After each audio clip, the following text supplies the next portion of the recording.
Jadi dalam imajinasi Didu, Prabowo ini sedang menghadapi sarang tawon madu, gitu ya. Dan Prabowo sudah menyiapkan alatnya, ada tongkatnya, ada obornya, tapi dia nggak punya koreknya, Bang. Ya. Karena koreknya itu dikuasai oleh geng Solo katanya. Nah, Maksudnya Jokowi lah. maksudnya Jokowi. Nah, kata si Didu ya di pernyataan setelahnya, kalau Prabowo nggak punya koreknya, mereka punya koreknya. Said Didu udah barangkali 10 tahun merasa dia nggak bisa masuk nih kekuasaannya, dipinggirkan terus, diketawain orang, bikin gerakan-gerakan yang nggak pernah ada mutunya dan dianggap nggak penting gitu ya. Nah, saya mau bilang nih sama Pak Prabowo, ini hancur nih negara. Kalau mau selamat, kata Said Didu, gunakan kami. Misalkan dia bilang kan bagian dari geng Solo itu juga dia kan menyebut Bahlil ya, mungkin Bahlil karena juga, ya. itu menteri-menteri yang sebelumnya jadi Termasuk Kapolri. Iya, sebelumnya yang jadi menteri ke era Pak Jokowi, sekarang tapi masih ada di Pemerintah Prabowo. pemerintahan Prabowo itu sebagai apa namanya gengnya Solo gitu.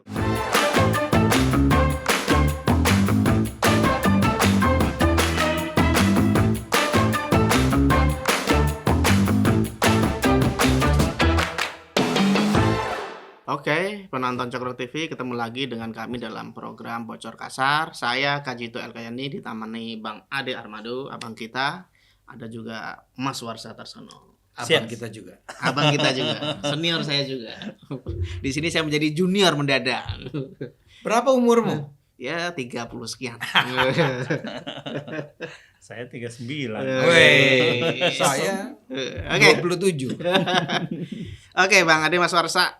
Ini ada tema yang menarik ya dari beberapa hari yang lalu. Temanya adalah Pak Said Didu, mantan staf sus ya, Kementerian BUMN waktu itu. BUMN. Waktu itu siapa menterinya? Menteri temannya Pak Said lah. Sudirman Said kalau nggak salah. Ya. Oke, Pak Said Didu ini agak apa ya, mengeluarkan wacana yang cukup menghebohkan. Di mana nih? Sebelumnya di Akbar Faisal Uncensored dia udah ngomong-ngomong soal Prabowo, soal geng Solo dan macam-macam, soal oligarki. Sekarang belum lama ini muncul lagi di forum podcast Forum Keadilan. Nah, di situ dia diberi judul podcastnya Said Didu _2 tokoh-tokoh senior sudah tak percaya ucapan Prabowo. Wih. Ini memang apa ya, agak aneh ya, karena kemarin waktu dia ketemu Prabowo di Kartanegara, beberapa orang lah termasuk Said Didu, omongannya tuh udah mulai sangat pro Prabowo gitu ya. Sekarang masih pro, Bang, cuman agak-agak mulai ada spin gitu. Nah, di dalam podcast itu ada pernyataan-pernyataan yang membuat kita agak apa ya, agak was-was juga. Was-was dalam arti apa nih? Karena pernyataannya sangat bombastis. Saya pinjam catatannya, Mas. Ini Bang Ade saya kutipkan. Enggak, nanti dulu. Menurut saya perlu dijelaskan kepada penonton bahwa Said Didu itu mengaku bahwa dalam beberapa waktu terakhir ini dia bertemu dengan sejumlah tokoh senior. Ya. Yaitu misalnya siapa aja? Biasanya Emil Salim, ada Yusuf Kala, ada Sofyan Wanadi. Mungkin ada banyak hal. Ya. Tapi paling tidak 3 tokoh besar itu yang disebut dia di podcast tersebut. Nah, jadi dia ketemu dengan banyak orang itu. Nah, dia sekarang kembali dari perjalanan itu dan mengatakan bahwa bahaya nih, gitu kan? Ya. Intinya itu. Tapi ada beberapa pernyataan yang cukup. Yang pertama tuh misalnya ya cukup bombastis lah, bukan bikin was-was. Oh iya, enggak, kalau Anda percaya pada kalimat ini nih, Anda jangan bayangkan bahwa para penonton tuh seperti Anda semua yang melihat bahwa ini orang gitu ya, ngadi-ngadi nih. Kan ada orang-orang yang pecinta Said Didu. Betul. Ya. Dan orang-orang yang pecinta Said Didu itu kalau mendengarkan ini, saya rasa sih was-was. Langsung bener ini. Kencang pernyataannya kan? Benar. Nah, apa nih pernyataannya? Ya ini pernyataannya, Bang. Yang pertama, dia mengatakan tokoh-tokoh senior sudah tidak percaya lagi ucapan Prabowo tadi ya di judul. Terang ngomongnya jangan terlalu cepat. Oke, sorry. Tokoh-tokoh senior sudah tidak percaya lagi ucapan Prabowo. Itu ada tokoh-tokoh itu adalah Emil Salim, Yusuf Kala, Kala, Sofwan Sofian Wanandi, Sofyan dan Wanandi.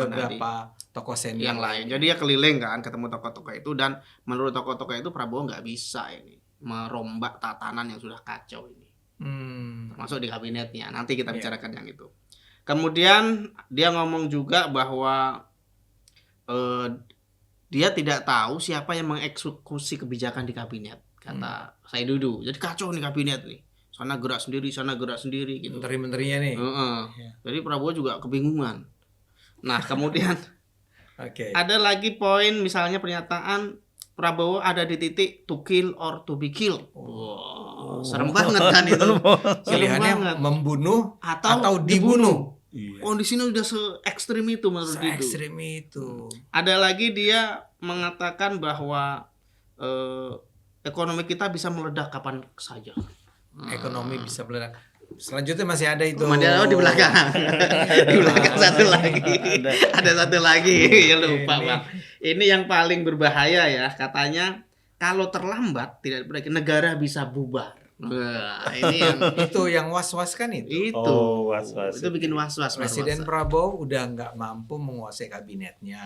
Iya. Siapa yang sebetulnya memimpin di kabinetnya itu dia nggak tahu. Nggak tahu. Ya, Prabowo tidak punya, artinya kan ini seperti memperkuat dugaan bahwa wah Prabowo itu kayak jalan sendiri ya. Ya, itu Menteri-menteri jalan sendiri ya. itu kata Emil Salim. Prabowo Oh. jalan sendiri. Jalan sendiri kan. Hmm. Kita nggak tahu, semua kita ada di luar kan. Iya. Nah, tapi kan kita melihat, wah kok ada kekacauan ini, ada kekacauan itu. Ya. Hmm. Maka di ujung-ujungnya adalah ini kalau dibiarkan ekonomi udah semrawut, Hmm. ya dia itu kalau dia nggak membunuh, dia akan dibunuh nih. Betul. Prabowo. Hmm. Itu artinya kan adalah dia sedang betul-betul berada di bawah ancaman. Hmm. Maka dia harus melakukan langkah-langkah seperti membunuh atau dibunuh. Tapi kalau ini dibiarkan, semua negara akan bubar. Dengan kata lain, kabinet yang dibentuk Prabowo itu tidak sepenuhnya dikuasai oleh Prabowo. Ya. Kabinet jalan sendiri, menurut Didu gitu. Oke. Didu ini apa? Adu domba nih ya. Iya. Tapi ada poin lain lah. Sepertinya ada maksud di Iya. belakang dari pernyataan ini. Siap. Bang, ada salah satu pernyataan yang cukup menyerang dari pernyataan Didu adalah soal ilustrasi dia tentang sarang tawon. Jadi dalam imajinasi Didu, Prabowo ini sedang menghadapi sarang tawon madu, gitu ya. Dan Prabowo sudah menyiapkan alatnya, ada tongkatnya, ada obornya, tapi dia nggak punya koreknya, Bang. Ya. Karena koreknya itu dikuasai oleh geng Solo katanya.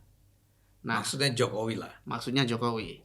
Nah, kata si Didu ya di pernyataan setelahnya, kalau Prabowo nggak punya koreknya, mereka punya koreknya. Maksudnya apa ini, Bang? Inilah sebetulnya Kayak proposal ini, Bang. Saya punya koreknya. ya, jadi gini. kegeeran yang Dan dia maksimal. melihat bahwa geng Solo itu tidak berdiri sendiri kan. Ya, Ya. Dia juga punya aliansi lain. betul. Parcok katanya. Pertama ada Parcok, Ada Partai Parcok. Coklat. Maksud dia polisi nih teman-teman ya. Ya. Ya teman-teman. Jadi Parcok kerjasama dengan geng Solo dan Oligarki. oligarki. Ya. Nah, Prabowo ingin menghancurkan oligarki. Betul. Betul kan? Ya. Ini aja udah sebetulnya berbahaya ya, menuduh bahwa para pemodal Indonesia itu sebagai oligark, Ya. ya adu domba lah namanya. Ya. Hmm.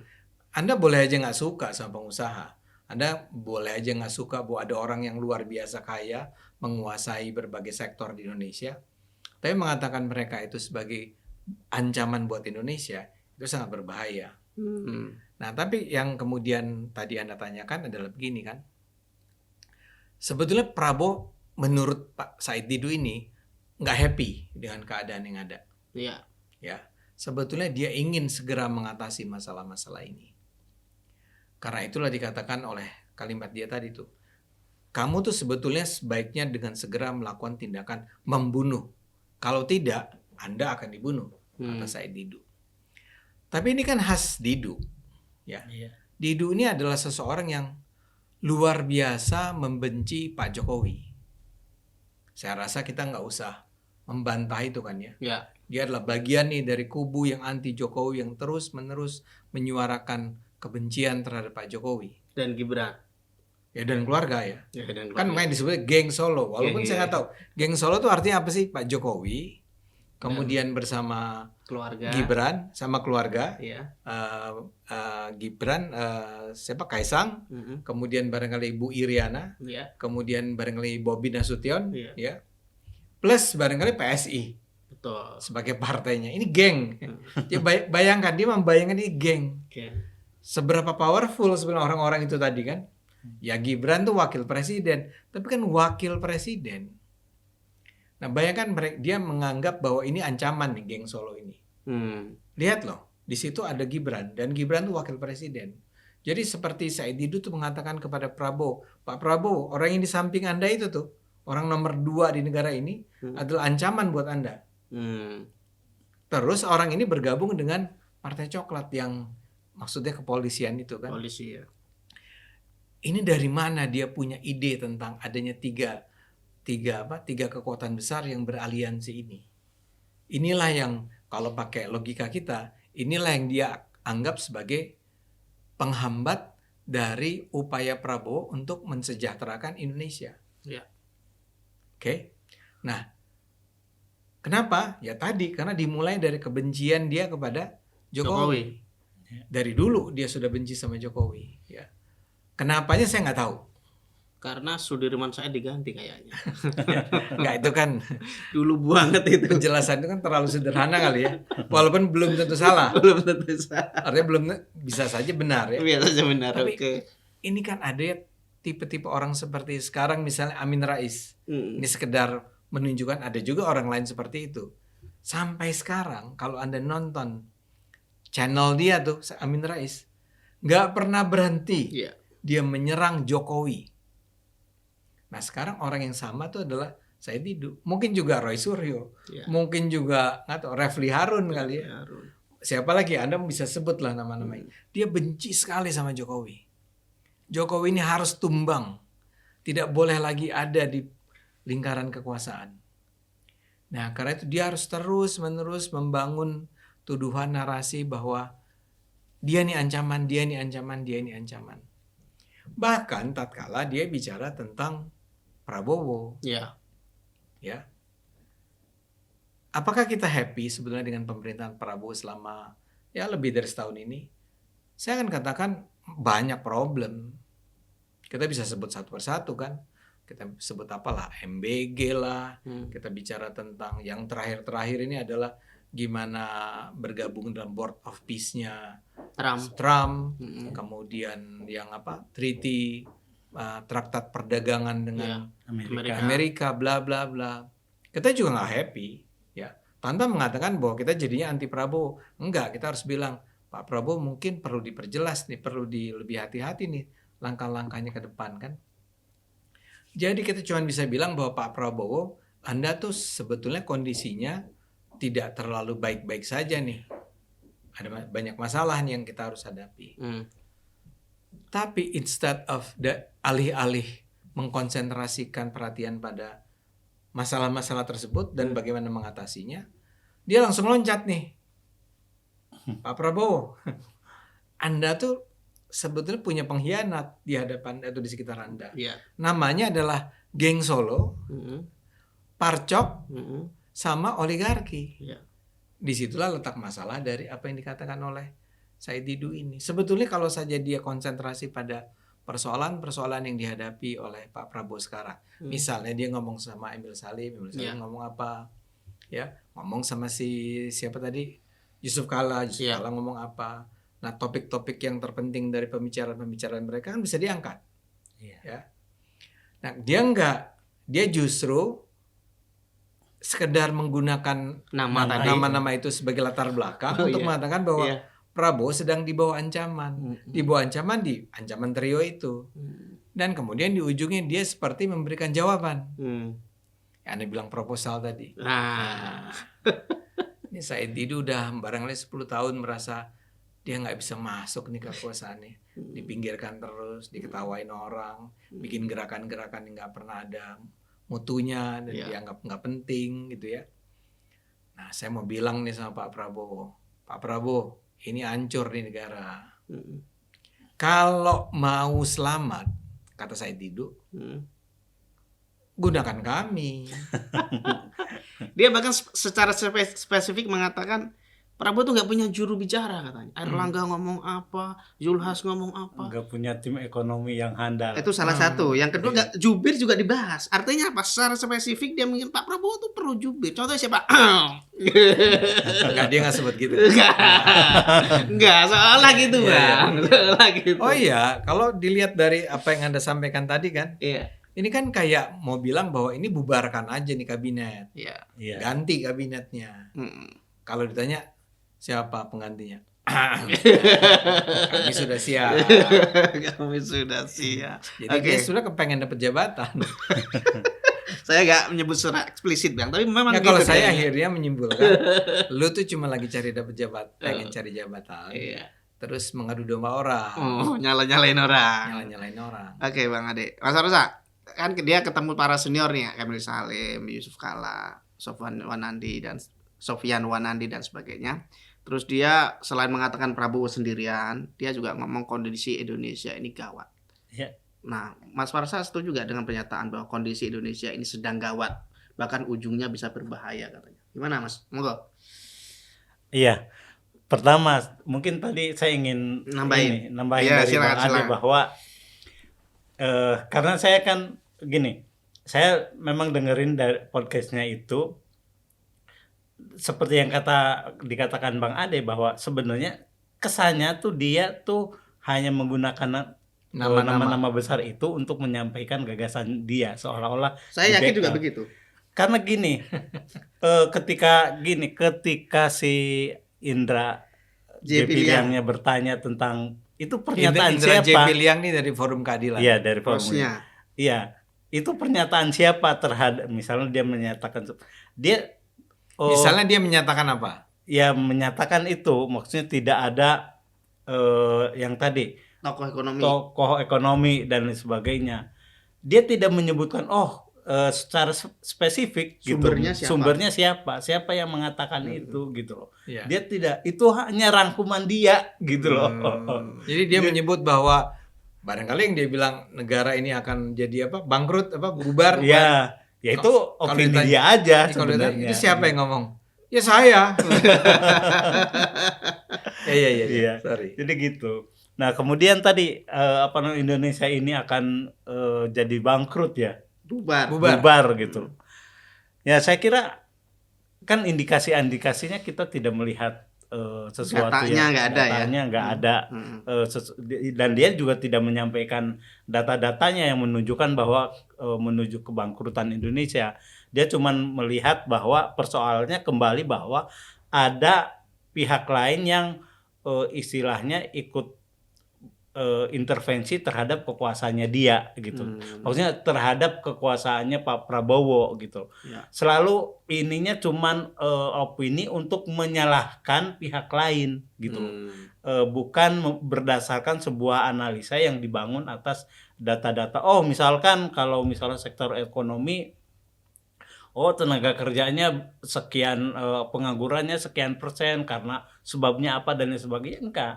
Dia hanya berdasarkan opini-opini yang kemudian ujung-ujungnya kembali bahwa karena ada geng Solo gitu loh.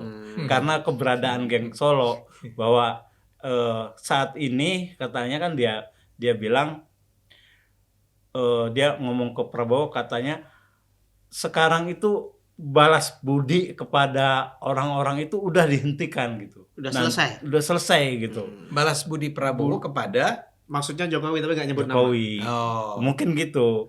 Balas budi karena nanti si Budi. balasnya Si Budi. yes, balasnya masih ada atau budinya udah pergi. Oh, Kayak iya, gitu. iya. Gimana? Ini kan balas budi itu dijadikan simbol sama dia. Balasnya atau balasannya Prabowo masih ada, si budinya maksudnya Jokowinya udah pergi gitu loh. Gitu. Balas budinya ya. Dan itu yang seharusnya dilakukan. Iya. Ya. Nah, si Budi ini udah menggalang kekuatan gitu, katanya begitu. Si Jokowi sudah menggalang kekuatan untuk yaitu untuk mengibarkan bendera perang. ini bahasa dia ya, menggalak Jokowi kekuatan. mengibarkan bendera perang. Iya. Iya. Si Budi. Si Budi. Budi. Ya kan Si memang agak Budi. penakut juga nih saya Didu. Jadi kenapa dia nggak sebutnya Jokowi? Dia nggak ingin mengikuti jejaknya Roy Suryo, Bang. Enggak, kalau dia bilang menurut analisis saya, Jokowi ini sedang membangun kekuatan. Oh. Itu nggak salah secara Itu hukum. normal aja sebenarnya. Normal aja. Tapi nggak Iya. berani dia. Cuman Dia kan- nggak berani, itu aja dia nggak berani. Terus dia mau jadi pahlawan. Nah, terus ya kita kan juga kalau hanya sekedar pernyataan itu kan kita juga bisa apa ya indikasi-indikasi apa namanya, misalkan Pak Jokowi atau si Budi ini sedang menggalang kekuatan yang besar apa gitu. Ya PSI lah. Iya, artinya iya Partai maksudnya kecil. Dia melihat itu sebagai upaya menggalang kekuatan. iya Oke. maksudnya kan itu sebagai sesuatu yang sangat ya pernyataan yang sangat berlebihan banget gitu. Iya. Berlebihan banget. Ya sekarang ya memang Pak Jokowi sedang membangun PSI gitu. Iya. Tapi kan kita tahu juga PSI itu sekarang pun belum punya apa namanya anggota DPR gitu loh. Kursi di DPR pun Iya. nggak ada. Di DPR pun untuk menggalang apalagi mengubah kebijakan dan lain sebagainya kan nggak ada gitu. Iya. Misalkan dia bilang kan bagian dari Gang Solo itu juga dia kan menyebut Bahlil ya mungkin Bahlil karena juga, iya. itu Oh, menteri-menteri iya, iya. yang sebelumnya jadi Termasuk Kapolri. iya sebelumnya Iya, iya, yang iya. jadi menteri era Pak Jokowi sekarang tapi masih ada di Pemerintah Prabowo. pemerintahan Prabowo itu sebagai apa namanya Geng gengnya Solo gitu. Buat saya kan gimana pun orang yang punya kekuatan pengaruh pada menteri-menteri itu akan lebih besar itu presiden saat ini gitu loh. Karena dia yang berhak memecatnya gitu. Iya. Kalau Pak Jokowi kan nggak punya hak untuk memecat gitu loh. Ini pensiunan Kalau Jokowi tidak itu. misalkan Bahlil tidak sesuai dengan instruksi Jokowi, apa kekuatan mencatnya kan nggak ada Iya. gitu loh. Hak prerogatif kabinet juga kalaupun ada Gibran kan dia wakil presiden itu tidak punya Tidak hak punya, iya. prerogatif gitu loh. Yang punya Pak Prabowo gitu. Jadi ini memang ya hanya apa namanya opini yang berlebihan aja yang disampaikan Enggak, oleh kalau Said itu Didu. dalam psikologi ini ada istilah yang tepat. Pernah dengar delusional nggak? Karena Ya. Nah, delusional tuh begini. Dia bahkan tidak bisa membedakan mana imajinasi, mana hayalan, mana realita. betul. Dia menganggap hayalan dia tuh sedang berlaku dalam dunia nyata. Jadi dalam hayalan dia itu Pak Bahlil tuh masih dipanggil kali sama Jokowi. Kenapa begitu kebijakannya gitu kali ya. Kalau Pak Prabowo nggak bisa dia pengaruhi Bahlil. Jadi geng Solo itu adalah kumpulan termasuk adalah bukan cuma keluarga nih. Iya. Keluarga, PSI sama mantan-mantan menteri-menteri yang dulu adalah orangnya Jokowi dan sekarang masih bertahan di pemerintahannya Prabowo. Iya. Kan itu yang saya bilang delusional. Ya mungkin ada hubungan, saya nggak bantah bahwa ada hubungan dong sama Jokowi. Tapi menganggap bahwa itu adalah sebuah geng tertentu, Sebuah kekuatan. kekuatan tuh ada pertemuannya, Iya. kontak-kontak WA grupnya, Sindikat lah ini, Bang. ada iya ada sindikasi untuk membakar. Iya. Nah, terus kerjasama sama oligarki. Ini oligarki kan maksudnya pasti pengusaha-pengusaha, terutama pengusaha-pengusaha Tionghoa kali ya. Iya. Ini masih berhubungan nih sama geng Solo, kasih duit. Nah, dia juga menyebut spesifik bahwa kekuatan sedang dibangun, saya menafsirkan PSI ya. Itu juga didukung oleh Golkar. Golkar itu udah ke Solo ini. Apa itu? Oligarki udah ke Solo untuk membantu membangun kekuatan ini. Ya saya menafsirkan kekuatan tadi PSI. Oh, jadi PSI dibantu Mm-mm. oleh para oligarki. Oligarki nih. Oh. Dengan kata lain begitu, Bang. Gimana itu, Bang? Sebagai orang PSI saya akan bilang kalau itu terjadi kita akan bahagia dong. Lihat aja kondisi PSI. Lihat kantornya. Lihat kantornya, Oh. lihat emang kaya raya tuh orang-orang PSI. Pejabat kan paling-paling ya kayak saya misalnya bilang, "Wah, Ade Armando udah jadi komisioner." Ya jadi komisioner. Lawang gaji saya di mana di PLN itu saya pakai juga untuk membiayai Cokro kok. Karena saking nggak ada duitnya nih. Iya, iya. Kan gitu. Iya. Poin saya adalah dari mana tuh ide bahwa PSI itu dibiayai oleh para oligarki itu. Mm-mm. paling gampang apa buktinya yang tadi Anda bilang kan? Kasih deh ciri-ciri. Wah, itu sekarang para pejabat petinggi PSI itu udah kaya raya. Mereka mobilnya udah BMW atau apa, Ferrari atau apa. Mobil saya emang bukan pejabat lah ya. Tapi teman-teman saya di DPP PSI, lihat aja kondisinya. Mau datang dari mana tuh biaya dari oligarki itu nggak terlihat sama sekali kalau itu memang ada. Karena kan sebetulnya faktanya tidak ada, bro. Ya memang tidak berarti bahwa PSI itu tidak punya hubungan dengan penyandang dana. Artinya misalnya dana barangkali dari Solo itu pasti ada lah ya. Saya duga nih, ya kan ada orang-orang baru yang masuk ke PSI nih. Itu kan juga orang-orang yang sudah besar sebelumnya. Mungkin ada dana dari sana. Tapi kalau bicara tentang dibiayai oleh oligarki, ya, atau dibiayai oleh Gibran kali ya sebagai wakil presiden, dari mana? Nggak ada itu. Jadi membangun kekuatan dari Hong Kong. Oke. Ya saya sih senang sih kalau dikatakan PSI akan menjadi sebuah kekuatan baru nih ya. Dia merasa terancam kayaknya nih, Bang. Oh, dia merasa terancam. Karena kasihan. Saya iba dan sedih melihat Said Didu. Dan penonton-penonton harus sadar ya, PSI itu bukan sebuah partai yang sekarang ini lagi kaya raya karena adanya oligark itu. Ya. Atau dibantu oleh Parcok kali ya. Ya. Ya itu menurut imajinasi dia begitu, Imajinasi Bang. dia. Jadi memang kondisinya geng Solo yang dipimpin oleh Jokowi ini sedang membentuk kekuatan tadi yang kita tafsirkan dengan PSI. Kemudian dengan kekuatan itu dia ingin menggempur Prabowo dengan menggunakan orang-orang di kabinetnya tadi. Nah, artinya bahwa ketakutan Said Didu ini memang kalau kita lihat ya nggak beralasan, karena memang kalau seperti kata Mas Warsa tadi, kalau Pak Prabowo nggak menghendaki orang-orang yang disinyalir dekat, ya tinggal diganti aja, apa susahnya sih, gitu loh. Makanya salah satu pernyataan Said Didu ini yang diulang-ulang berkali-kali itu tentang Kapolri, Mas Warsa.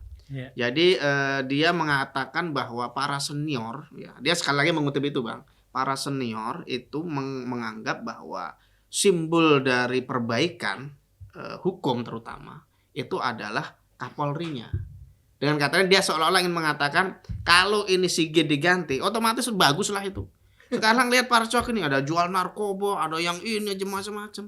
Itu kan indikasi pimpinannya nggak benar gitu loh. Jadi sebenarnya kita melihat pernyataan Didu bahwa Kapolri ini termasuk salah satu biang kerok. Tapi itu menarik ya. Mereka itu benci sekali ya Pak Listio ya. Kepengen sekali diganti. Harus diganti. Kan berulang-ulang, nggak cuman Said Didu nih, berbagai pihak lain mengatakan harus diganti.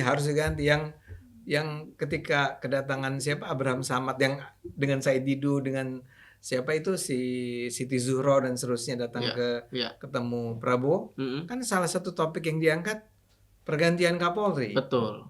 Jadi dari banyak tuntutan, pergantian Kapolri itu salah satunya. Begitu pentingnya Sigit Listio Sigit bagi mereka. Gimana, Mas Marsa melihat ini? Apakah ada dendam mereka karena kasus hukum atau apa, menganggap ini permainan Kapolri dan sebagainya sampai dia jadikan target, salah satu poin penting yang harus diungkapkan? Gini, dalam beberapa hal memang saya melihat ada beberapa persoalan ya di Kapolri ya. Maksudnya di kepolisian gitu ya. Dari misalkan kemarin yang sempat terungkap ada Kapolres mana yang di narkoba kan? Iya, narkoba gitu. Kapolres itu.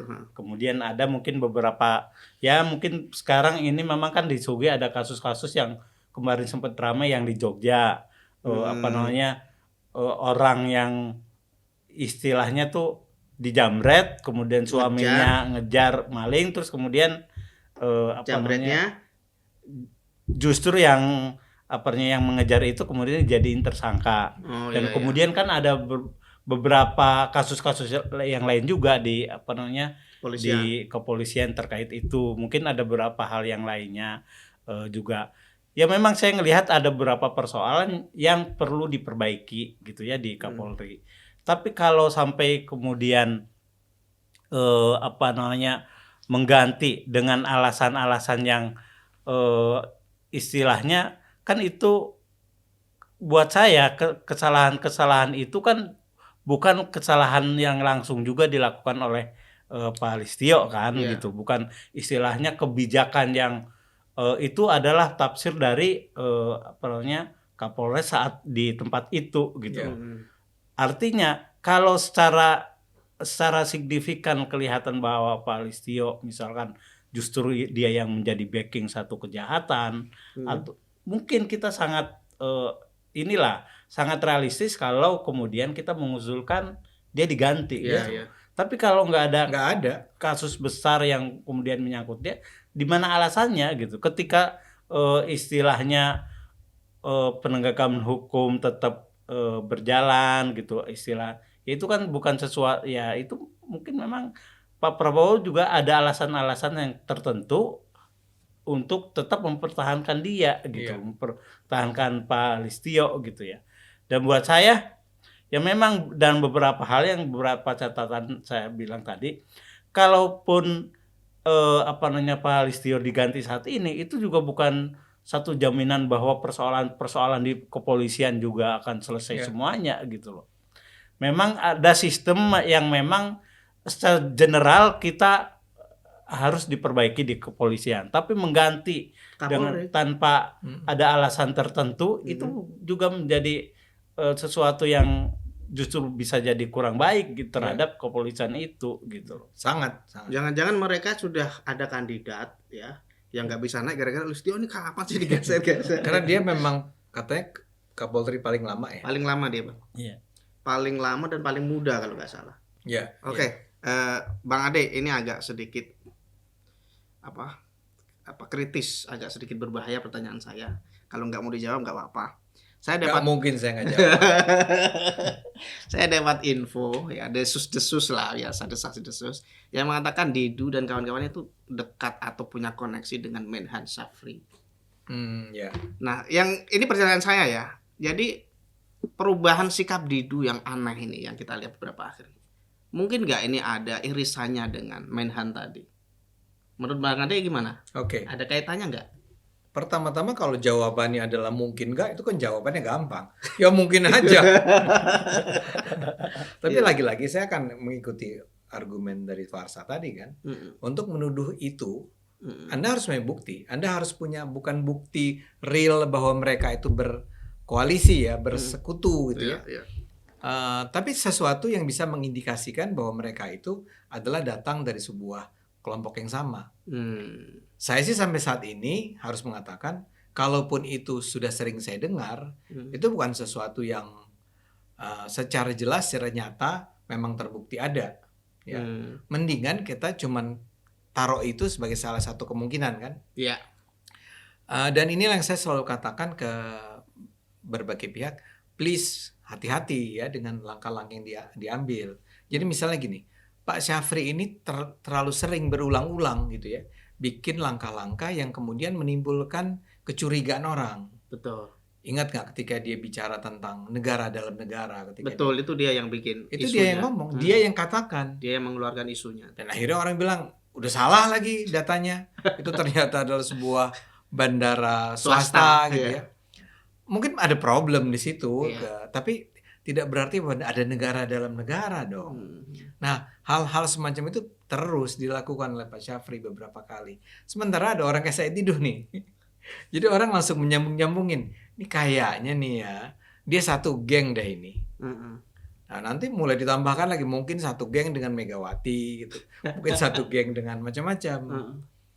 Menurut saya itu diabaikan aja dulu. Walaupun barangkali untuk percakapan-percakapan politik di kelompok-kelompok tertutup gitu, kayak misalnya kita lagi ngobrol di habis makan siang gitu kan. Kalau puasa kan? Iya. Oh iya, habis buka gitu. Bisa diangkat lagi tuh isu itu. Katanya sih gitu ya. Tapi kan Said Didu itu sudah sejak lama memang begini kelakuannya. Jadi apakah itu ada kaitan dengan Syafri? Ya nggak mesti begitu dong. Tapi kan saya melihat serangannya tuh spesifik, Bang. Dia melihat timnya Prabowo ini nggak solid dan dia menyasar orang-orang yang disinyalir dekat dengan Jokowi, gitu loh. Jadi nggak spesifik ya, karena dia benci sama Jokowi. Dia kepengen Jokowi itu disingkirkan. Gimana caranya harus disingkirkan tuh. Kemudian dia merasa orang kayak Listio Sigit tadi itu adalah pelindungnya Jokowi secara hukum kan. ya harus diserang juga. Mm. Terus sebetulnya dia juga benci sama oligarki misalnya karena nggak kebagian atau apa nggak tahu. Iya. Harus dikait-kaitkan. Mm. Nah kita jangan mengulang kesalahan yang sama. Mungkin kita curiga sama Pak Syafri, kita mungkin curiga kalau dengan Said kan nggak usah curiga, udah jelas. Nah, apakah dua orang ini harus kita kemudian katakan mereka tuh bersama-sama ya untuk menjatuhkan Jokowi? Ya nggak mesti gitu. Yang benci Jokowi kan banyak. Banyak ya. Ya kayak sekarang contohnya, ada nggak hubungan antara Roy Suryo, Tifa dan Rismon? Mm. Ya di luar bahwa dia teroris ya. Mm. Ya kan kita nggak tahu. Yang satu datang dari kubu Islam, yang satu kalau Roy itu kubu dulunya Demokrat gitu ya. Demokrat, ya. Rismon ini kubu penipu. Kabarnya kan dia sebetulnya bukan lulusan Yamaguchi Iya, misalnya. iya. Kan nggak ada hubungan itu sebetulnya, tapi dia gabung aja. Mm. Ada nggak hubungan sama Egy? Nah Egy-nya ternyata nggak ada. Sekarang Egy-nya sendiri udah keluar. Tapi kembali yang ingin saya katakan, kita jangan terlalu buru-buru kali ya jump into conclusion bahwa Iya, iya. oh ini datang dari kubu yang sama. Barangkali enggak. Mm. Nanti Anda mulai ngait-ngaitin lagi. Ada nggak ya hubungan sama SBY? Ya bisa kalau kita mau ngobrol kosong gitu ya. Iya. Tapi menurut saya kalau kita sampaikan kepada publik nih, nggak boleh lah kita Kita harus tetap fokus, tetap objektif gitu ya. objektif, Mm. objektif, adil, Iya. ya. Oke, Bang Ade. Mas Marsa. Tadi kan apa namanya si Said itu tuh mengatakan bahwa di timnya Prabowo itu tidak sejalan dengan cita-citanya, salah satunya itu MBG katanya kan. Ada banyak lah beberapa hal disebut. Nah ini kan kita kalau menganalisis pernyataan Said itu, selain saya kait-kaitkan dengan kesan ada pesan sponsor ya.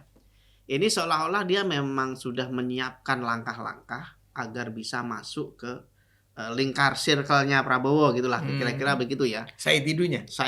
Makanya di pernyataan beberapa podcast itu saya lihat juga ada indikasi itu. Menurut Mas Farsa gimana? Apa sebenarnya sih tujuan dari tiba-tiba kok Said Didu kok membuat sebuah proposal yang spesifik menyenggol geng Solo, oligarki. Lo sebelumnya memang nyerang Jokowi tapi nggak spesifik gitu loh. Ini gimana Mas Farsa? Monggo. Ya, saya kira itu ini aja penuhnya. Saya teringat lagi dengan pernyataan dia bahwa koreknya tuh ya Pak Prabowo udah, ya udah Pak Prabowo udah punya tongkat untuk nyodok penuhnya sarang tawon yang adalah oligarki. Ya, punya tongkatnya, punya obornya tapi tidak punya koreknya. Koreknya dibawa sama geng Solo, tapi saya punya, nanti kami akan yang menyediakan gitu. Kata Said Didu. Kata Said Didu. Nah, menurut saya itu kegeeran dia aja gitu. Karena gini, saya tidak punya juga track record yang bagus dari dia selama dia menjabat sebagai pejabat ya sebelumnya. Karena kan kita tahu juga dia dulu jadi sekretaris BUMN ya pernah. Sekretaris BUMN dan sebagainya. Dan artinya kalau dia memang punya kapabilitas yang tinggi, masa sih dari awal istilahnya Pak Prabowo juga tidak melirik gitu loh. Sampai saat ini pun kan bisa jadi ini juga kegeeran dia aja hanya karena dipanggil ya sebagai yang kemarin datang itu. Iya, dia kan bersama Abraham Samad dan sebagainya. Itu ngerasa bahwa setelah dipanggil tuh dia ngerasa di atas angin gitu. Penting saya ini. Iya. Kan menurut saya ya itu ya mungkin dalam hal ini mungkin jiwa besarnya Pak Prabowo yang ingin mendengar apa cara pandang dari ya istilahnya perspektif mereka gitu ya. Terhadap negara ini. Ya itu boleh aja, artinya bagus. Dalam konteks ini istilahnya coba yang selama ini bersuara keras Said Didu gimana ya, mungkin Pak Prabowo ingin menyerap informasi tapi bukan berarti bahwa otomatis dia juga akan menjadi solusi utama gitu semua persoalan-persoalan yang ada. Saya kira ya kita juga nggak ngelihat track record dia yang sangat istilahnya merubah. Misalkan saat itu merubah BUMN jadi gimana, kan enggak juga gitu. Walaupun ya waktu itu dia cuma sekretaris juga sih. Iya. Enggak punya kewenangan kebijakan. Kan dia sebelumnya waktu dulu Bang, dia anggota DPR juga. Oh, pernah ya. Gitu loh. Dia pernah jadi anggota DPR gitu. Partainya apa? Golkar. Oh, Golkar. Tapi Mas Warsa tadi soal katanya pertemuan dengan Said Didu dan kawan-kawan yang dia banggakan itu juga dianggap oleh Said Didu sebagai sinyal Ya. bahwa Prabowo tuh gak nyaman dengan orang sekitarnya, makanya dia mengundang orang di luar. Gimana itu? Ya itu kan opini dia aja. saya lebih ngelihat bahwa Pak Prabowo ingin mendapat masukan dari berbagai pihak. Pengen objektif lah Pengen ya. objektif. Ya, Artinya setuju. mungkin persoalan-persoalan bangsa ini ya dia punya pendapat, punya cara pandang, punya perspektif gimana terhadap apa yang harus dilakukan, tapi agar lebih bagus, lebih diterima semua oleh masyarakat, dia mengundang orang-orang yang mungkin yang selama ini Dianggap bersuara keras gitu. Disebutnya oposisi.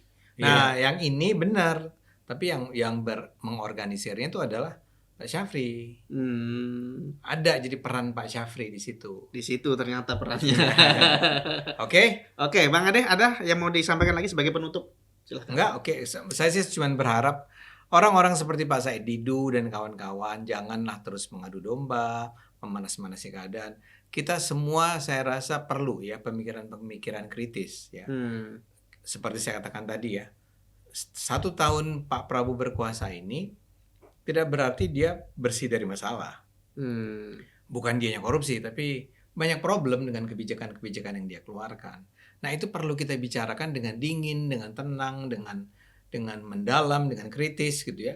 Sehingga kalau Pak Said Didu muncul, ya memberikan solusi-solusi atau tawaran-tawaran solusi yang kayak tadi tuh, bukan dalam artian menggunakan memprovokasi kebencian seperti yang ada di sana tuh sebetulnya adalah orang-orang yang akan membakar Bapak. Mendingan pakai api dari saya. Ya jangan gitu dong. Iya. Ya, jangan saling menuduh, saling menyerang. Ya, sudahlah Roy Suryo dan kawan-kawan aja yang perlu masuk bui kan.